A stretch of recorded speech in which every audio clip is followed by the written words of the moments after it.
No cimo da Notre-Dame, quando o impacto da vista passa, os monumentos despontam, exatamente como num filme, um a um. Montmartre, Tour Eiffel, Invalides, Panthéon. Olhando mais e percebendo que Paris é feita da cor da pedra, do cinza e da cor verde garrafa do rio, a gente se diz que a cidade talvez seja assim, para que o imaginário nela possa se liberar e a cor explodir. No alto da torre, ao som de Edith Piaf, da rudeza sublime da voz, a gente só lamenta não estar ainda na Terra para ver o mesmo cenário no fim do ano 3000. O exílio é então um arco-íris e Paris é uma festa.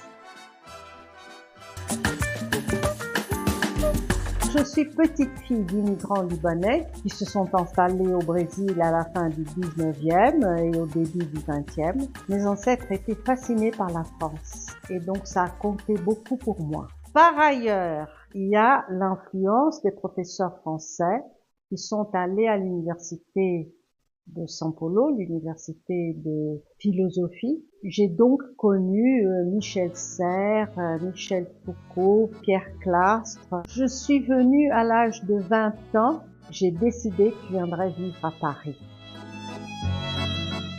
La langue parce que je suis venue dans les années 70 pour faire mon analyse avec Lacan. L'autre défi, c'était le climat. Je suis une femme des tropiques et dès que le froid commence à arriver, je ne me sens pas très bien.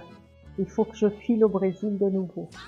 Ce qui me séduit au Brésil, c'est la culture populaire, la culture du carnaval, la culture du football, et sur laquelle j'ai écrit 2 livres, Dans les coulisses du carnaval et Le pays du ballon rond.